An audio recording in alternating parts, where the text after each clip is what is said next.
Eu gostaria de começar oferecendo uma forma gratuita e analógica de melhorar a vida. E tudo o que precisamos é que vocês mudem sua postura por 2 minutos.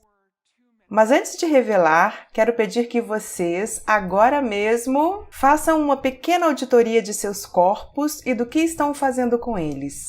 Quantos de vocês estão meio que se encolhendo?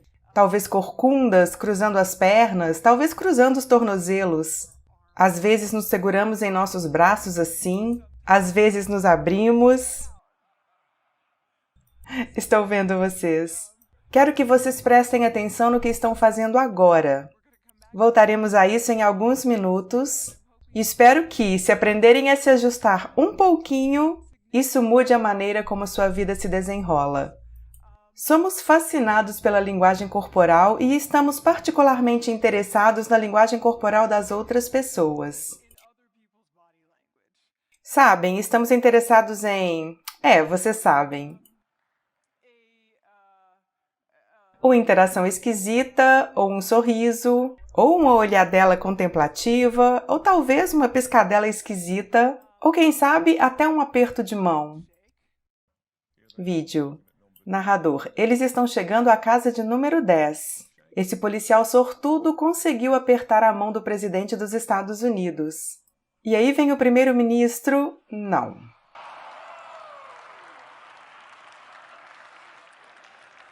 Então, um aperto de mão, ou a falta dele, pode nos manter falando por semanas e semanas, até a BBC e o New York Times. Obviamente, quando pensamos em comportamento não verbal, ou linguagem corporal, chamamos de não verbal, como cientistas sociais. Isso é linguagem, então nos remete à comunicação. Quando pensamos em comunicação, pensamos em interação. Então, o que o seu corpo está me dizendo? E o que o meu está comunicando a você? E há muitas razões para acreditar que essa é uma maneira válida de olhar para isso. Os cientistas sociais passaram muito tempo olhando os efeitos de nossa linguagem corporal ou de outras pessoas em julgamentos. E fazemos inferências e julgamentos generalizados a partir da linguagem corporal. E esses julgamentos podem prever resultados muito significativos, como quem contratamos ou promovemos, quem chamamos para um encontro. Por exemplo, Nalini Ambari, pesquisadora da Universidade de Tufts, mostra que quando as pessoas assistem a clipes mudos de 30 segundos, de interações reais entre médico e paciente, seu julgamento sobre a gentileza do médico prevê se ele será ou não processado. Não tem tanto a ver com o médico ter sido incompetente, mas se gostamos daquela pessoa e como eles interagiram. Ainda mais dramático, Alex Todorov, em Princeton, nos mostrou que julgamentos do rosto dos candidatos políticos, em apenas 1 segundo, prevê 70% do Senado americano e o resultado da corrida governamental. E até, vamos ao mundo digital, emoticons, se bem usados em negociações online, podem levar você a extrair mais valor daquela negociação. Se você usá-lo de maneira inadequada, má ideia, certo? Então, quando pensamos sobre não verbais, pensamos em como julgamos os outros, como eles nos julgam e as consequências. Porém, tendemos a esquecer o outro público que é influenciado por nosso não verbal, que somos nós.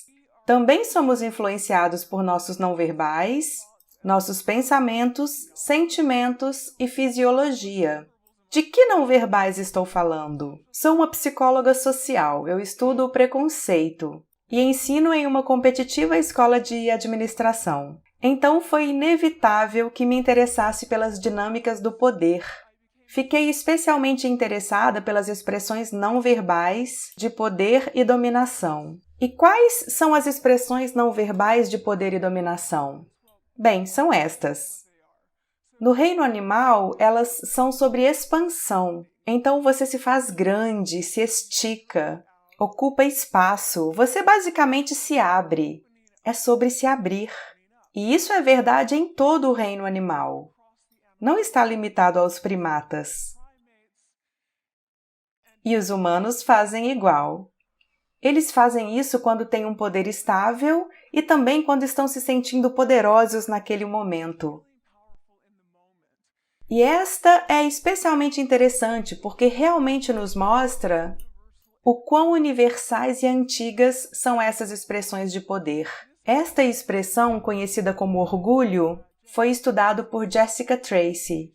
Ela mostra que pessoas que nascem com visão e pessoas cegas desde o nascimento fazem isso quando ganham uma competição física. Então, quando cruzam a linha de chegada e ganharam, não importa se nunca viram alguém fazer isso, elas fazem isso.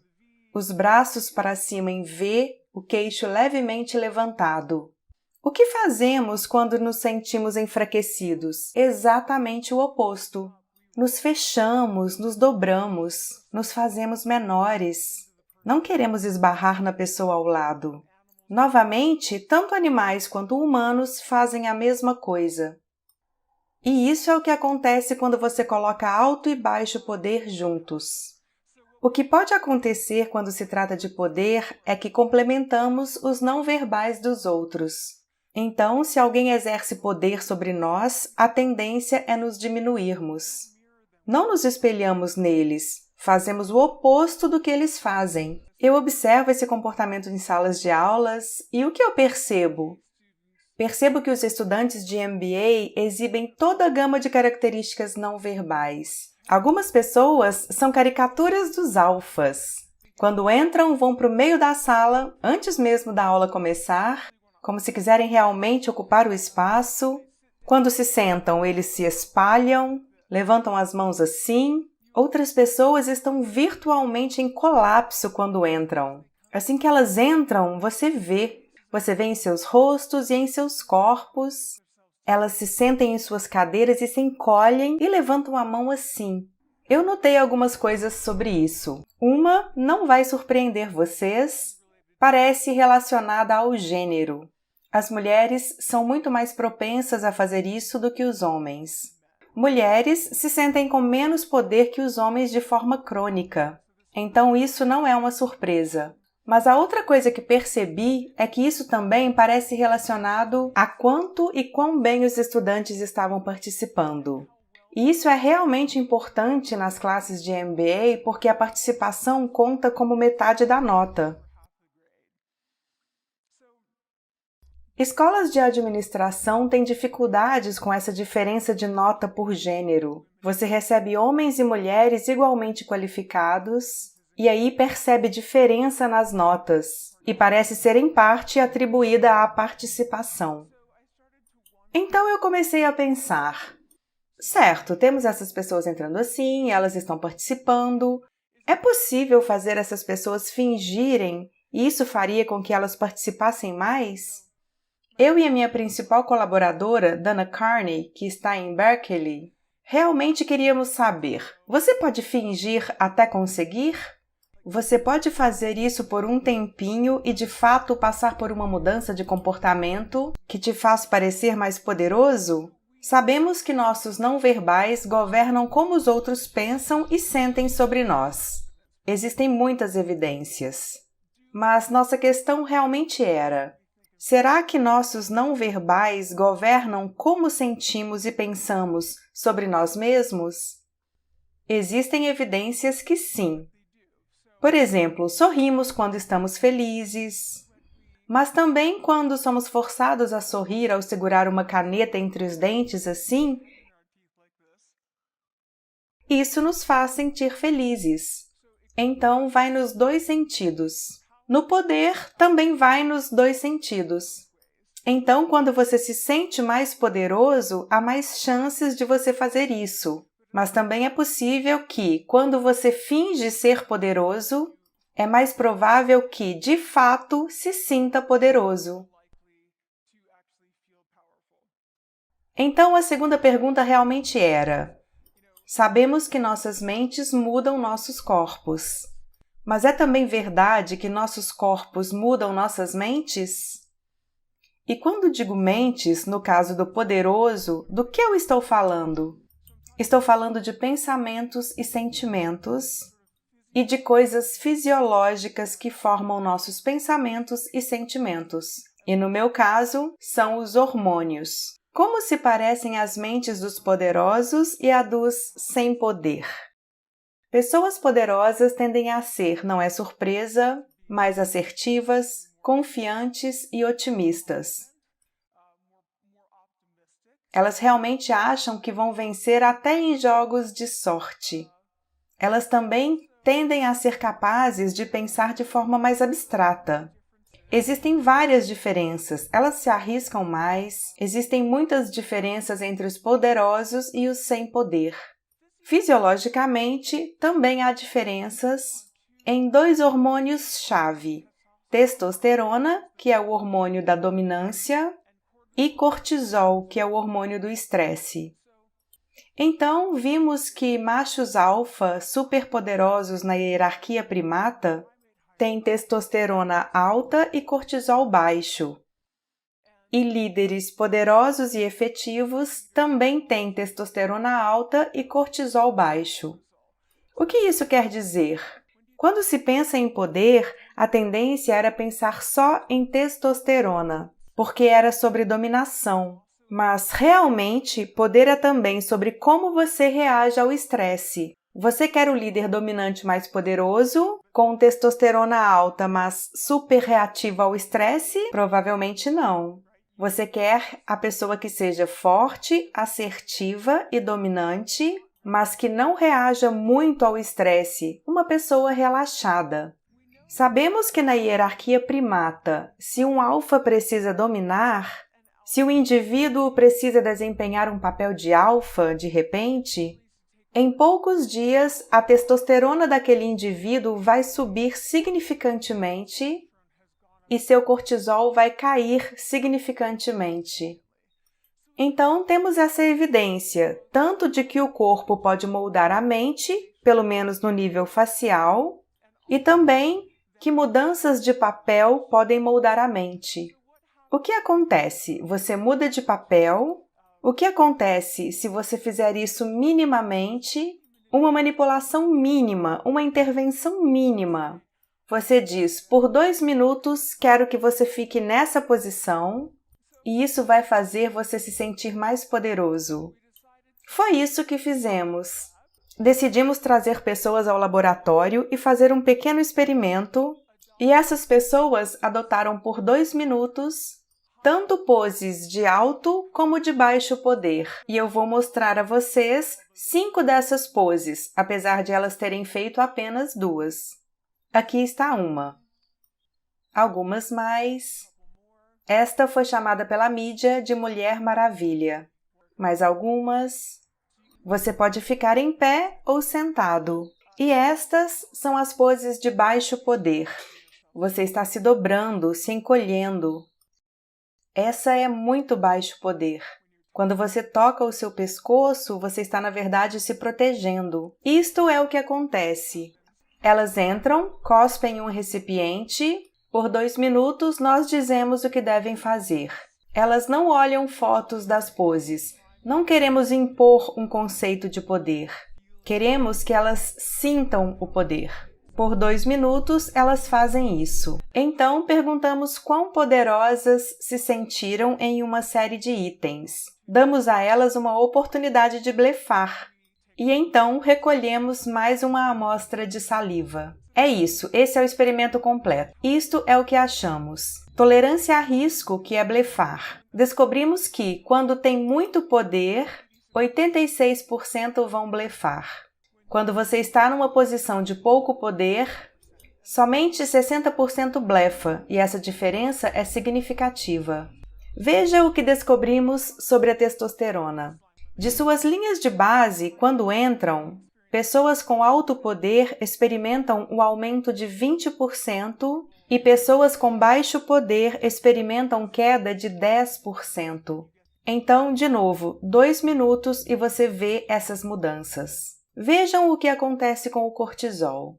Pessoas com alto poder experimentam aproximadamente 25% de queda e pessoas com baixo poder experimentam um aumento de 15%. 2 minutos levam a essas mudanças hormonais. que configuram o cérebro para ser assertivo, confiante e confortável, ou realmente reativo ao estresse e se sentindo meio desligado. Todos nós já nos sentimos assim, não é? Parece que nossos não verbais governam a maneira como pensamos e nos sentimos sobre nós mesmos. Então, não são apenas os outros, mas também nós mesmos. Nossos corpos também mudam nossas mentes. Mas a próxima questão, claro, é: fazer poses de poder por alguns minutos pode realmente mudar a sua vida de maneira significativa? Isso é no laboratório, uma pequena tarefa, só alguns minutos. Onde isso pode ser aplicado? No que levamos em conta, é claro. E então pensamos que você quer usar isso em situações de avaliação, como situações de ameaça social, onde você está sendo avaliado até pelos seus amigos. Por exemplo, para adolescentes, seria na mesa do almoço. Para algumas pessoas, seria falar na reunião de conselho escolar. Poderia ser dar um discurso ou uma palestra como esta, ou fazer uma entrevista de emprego. Vimos que a opção que a maioria das pessoas se identificaria, porque a maioria já vivenciou, era uma entrevista de emprego. Então, publicamos essas descobertas e a mídia caiu em cima e disse: certo, então é isso que vocês fazem quando vão a uma entrevista de emprego? Ficamos horrorizados, claro, e dissemos: meu Deus, não é isso que queríamos dizer. Por inúmeras razões, não façam isso. De novo, isso não é sobre falar com outras pessoas, é sobre falar consigo mesmo. O que você faz antes de ir a uma entrevista de emprego? Você faz isso. Você está sentado, está olhando seu iPhone ou Android para tentar não deixar ninguém de fora. Você está olhando as suas anotações, está ficando corcunda, se encolhendo, quando você deveria estar fazendo isto no banheiro, certo? Faça isso, ache 2 minutos. Então, trazemos pessoas ao laboratório, elas fazem pose de muito ou pouco poder de novo, elas passam por uma entrevista de emprego muito estressante. Dura 5 minutos, elas estão sendo gravadas. Elas também estão sendo julgadas e os juízes foram treinados para não dar feedback não verbal. Então, eles ficam assim. Imagine que esta é a pessoa te entrevistando. Por 5 minutos, nada, e isso é pior do que ser interrogado. As pessoas detestam isso. É o que a Marianne Lafrance chama de estar em areia movediça social. Isso realmente ataca o seu cortisol. Nós a submetemos a esta entrevista de emprego e queríamos ver o que aconteceria. Então, demos estas fitas a 4 programadores. Eles não sabiam das hipóteses ou das condições. Eles não tinham ideia de quem estava em qual pose.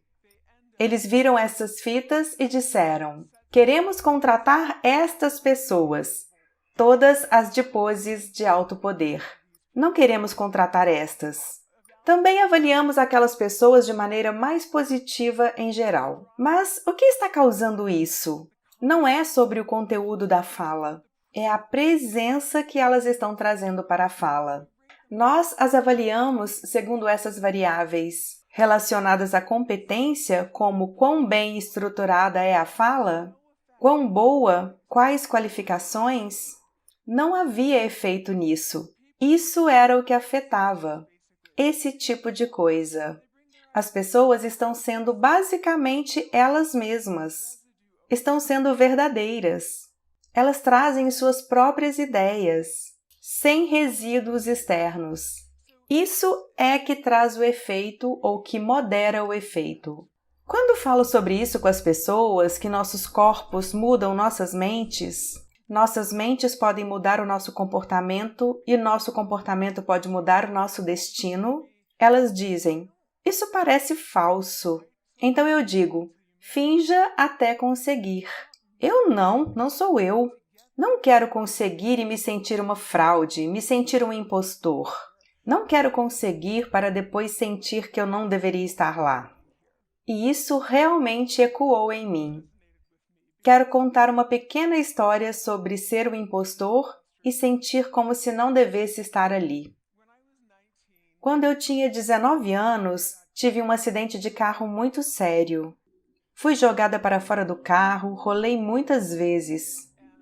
Eu fui jogada do carro, acordei numa reabilitação para lesão na cabeça, eu havia sido retirada da faculdade e eu soube que meu QI havia reduzido em 2 desvios padrão, o que foi muito traumático. Eu sabia o meu QI, pois era identificada como inteligente, e fora declarada superdotada na infância. Então me tiram da faculdade e fico tentando voltar. Eles dizem, você não vai terminar a faculdade. Mas há outras coisas que você pode fazer, mas isso não vai mais dar certo para você. Eu sofri com isso, eu devo confessar. Ter a sua identidade tirada de você, sua principal identidade, que para mim era ser inteligente, ter isso tirado de você, nada deixa você se sentindo mais sem poder que isso. Eu me senti completamente sem poder. Eu estudei e estudei e dei sorte, e estudei e dei sorte e estudei. E acabei conseguindo me formar na faculdade. Levei 4 anos a mais que meus colegas e convenci alguém, meu anjo conselheiro, Susan Fisk, a me ajudar. E acabei em Princeton e eu ficava assim, eu não deveria estar aqui. Eu sou uma impostora. Na véspera do meu discurso de primeiro ano, e o discurso de primeiro ano de Princeton dura 20 minutos para 20 pessoas. É isso. Eu estava com tanto medo de ser descoberta no dia seguinte que liguei para ela e disse, estou saindo. Ela disse, você não está saindo porque eu apostei em você e você fica. E é isto que você vai fazer. Você vai fingir, você vai fazer todos os discursos que pedirem a você. Você vai fazer e fazer e fazer, mesmo se estiver aterrorizada e paralisada, e tendo uma experiência extracorporal, até o momento em que você disser, meu Deus, estou fazendo, eu me tornei isso, estou fazendo isso agora. Foi o que eu fiz. 5 anos na graduação, em alguns anos fui para Northwestern, mudei para Harvard, estou em Harvard. Eu não penso mais nisso, mas por um bom tempo eu pensei, eu não devia estar aqui, eu não devia estar aqui. Então, no fim do meu primeiro ano em Harvard, uma estudante que não havia falado em aula o semestre todo, a quem eu tinha dito, você precisa participar ou vai ser reprovada, veio à minha sala. Eu, na verdade, não a conhecia. Ela veio totalmente derrotada e disse, eu não devia estar aqui. E esse foi um momento para mim, porque 2 coisas aconteceram. Uma eu percebi, nossa, eu não me sinto mais assim. Eu não sinto mais isso, mas ela sente e eu entendo. E a segunda foi, ela deve estar aqui. Se ela pode fingir, ela pode se tornar. Então eu disse, sim, você deve estar aqui. E amanhã você vai fingir, você vai se fazer poderosa e você vai...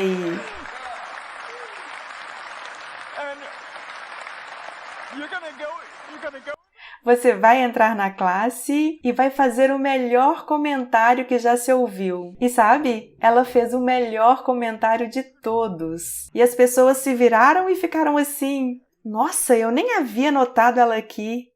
Ela voltou a mim meses depois e eu percebi que ela não apenas havia fingido até conseguir, ela havia fingido até se tornar. Então ela havia mudado. Eu quero dizer a vocês, não finjam até conseguirem, finjam até se tornarem. Façam o bastante até se tornarem aquilo e internalizarem. Vou deixar uma última coisa com vocês. Ajustes mínimos podem levar a grandes mudanças. Isso vai levar 2 minutos. 2 minutos, 2 minutos. Antes de encararem a próxima situação estressante onde serão avaliados, Por 2 minutos, tentem fazer isso no elevador, no banheiro, na sua mesa com as portas fechadas. Isso é o que vocês querem. Configurem seu cérebro para cooperar ao máximo naquela situação. Levantem o nível de testosterona e abaixem o de cortisol. Não saiam da situação sentindo: ai, não mostrei a eles quem sou.